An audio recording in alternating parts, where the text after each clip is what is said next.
Komentimi përsosur I Kuranit, Gjuzi I 29, Surja El Ma'arij, ajetet nga 36 deri te ajeti 41. فما للذين كفروا قبلك مهطعين عن اليمين وعن الشمال عزين أيطمع كل امرئ منهم أن يدخل جنة نعيم كلا إنا خلقناهم مما يعلمون فلا أقسم برب المشارق والمغارب إنا لقادرون على أن نبدل خيرا منهم وما نحن بمسبوقين. Ç'është kështu me jo besimtarët që nxitojnë drejt teje, djathtas e majtas grupe, a mos çdo njeri prej tyre shpreson të hyjë në kopshtin e lumturisë, kurse si, vërtet që ata e dinë nga çfarë I kemi krijuar, betohen për Zotin e lindjeve dhe të perëndimeve që ne jemi të Zot, ti ndrojmë ata me njerëz më të mirë se ata dhe askush nuk na pengon dot.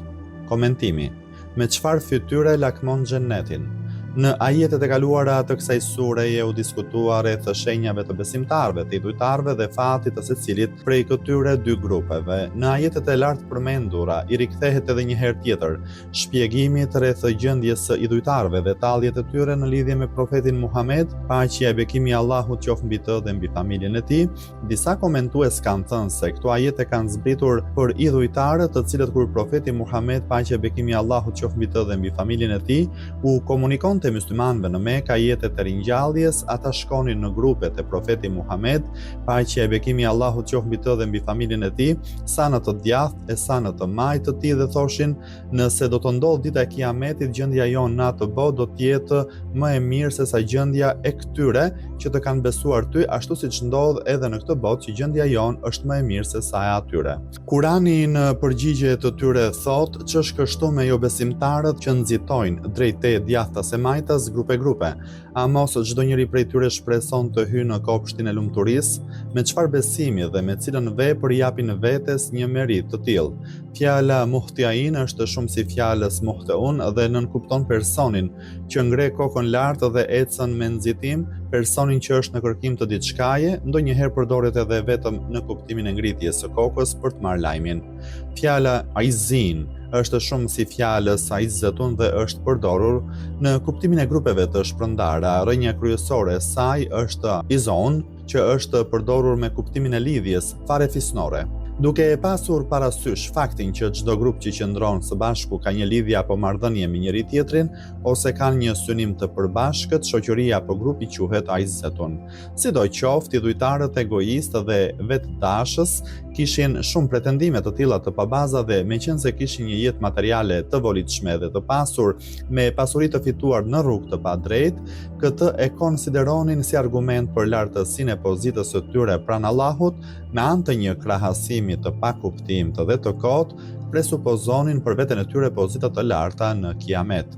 Është më se e vërtet se ata nuk besonin në ditën e Kiametit, sigurisht në atë mënyrë që e përshkruan Kurani, nganjëherë me dozë dyshimi. Bisedonin dhe diskutonin rreth asaj që nëse do të ndodhë ajo ditë në atë botë, si do të jetë gjendja e tyre, apo mbase edhe këto biseda I bënin për të tallur. Kurani u përgjigjet atyre kurse si, vërtet që ata e dinë nga çfarë I kemi krijuar. Allahu I madhëruar dëshiron që me anë të kësaj fjalie së pari të thyej mendjemadhsinë dhe arrogancën e tyre, sepse thot ata e dinë nga çfarë I kemi krijuar. Nga një farë e pavlerë, nga një ujë I prishur, atëherë pse e gjithë kjo mendjemadhsi dhe krye lartësi?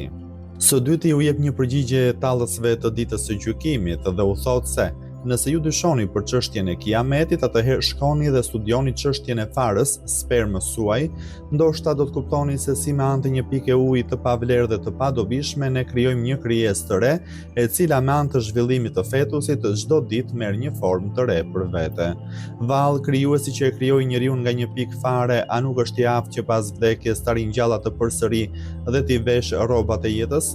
Së treti, si shpresojnë këta që të hyjnë në kopshtin e lumturisë, ndërkohë që në dosjen e tyre vërehen të gjitha këto vepra të ndaluara dhe mëkate.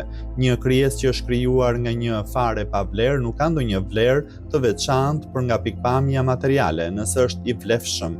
Kjo është për hir të besimit dhe të veprave të mira që ka kryer, por këta njerëz janë tepër të varfër nga ky aspekt, atëherë si shpresojnë të hyjnë në kopshtin e lumturisë. Më pas për ta theksuar këtë çështje shtohet betohet betohem për Zotin e lindjeve dhe të perëndimeve, që ne jemi të Zot, ti ndrojmë ata me njerëz më të mirë se ata dhe askush nuk na pengon dot. Kjo fjali i përcjell mesazhin se Allahu jo vetëm që është i aftë t'i ringjall përsëri ata pasi të kenë vdekur, por mund t'i ringjall ata dhe t'i shndrojë në krijesa edhe më të mira dhe më të plota, më të përsosura, asnjë gjë nuk do të mund të bëhet pengesë. Në këtë mënyrë shprehja e lartë përmendur është vazhdimi i temës në lidhje me ringjalljen. Kjo fjali tregon Allahun e madhëruar nuk e pengon dot asgjë, nëse do donte t'ju zhdukte së bashku me ndëshkimin për hir të veprave tuaja dhe në vendin tuaj të krijojë sipasardhësit tuaj njerëz të denjë, të vetëdijshëm dhe besimtar, që t'jenë shok dhe përkrahës të profetit ton, asnjë gjë nuk do të mund ta pengojë në këtë rrugë. Si rrjedhoi nëse e këmbgulim që ju të besoni, kjo nuk është për shkak të nevojës apo domosdoshmërisë, por e gjitha kjo bazohet në interesin e përgjithshëm, sepse edukimi dhe udhëzimi i gjinisë njerëzore është i nevojshëm. Si fjalia betohem për Zotin e lindjeve dhe të perëndimeve tregon se Allahu i madhëruar, i cili është në gjendje që çdo ditë ta vërë në lëvizje diellin me gjithë atë madhështi që ka, sa në lindje sa në perëndim, përmes për llogaritjeve aq të sakta, po ashtu është në gjendje ta ringjallë njeriu pasi të ketë vdekur ose të asgjësojë një grup njerëzish dhe në vend të tyre të sjellë një grup tjetër të merituar. Hulumtim, Zoti i lindjeve dhe perëndimeve.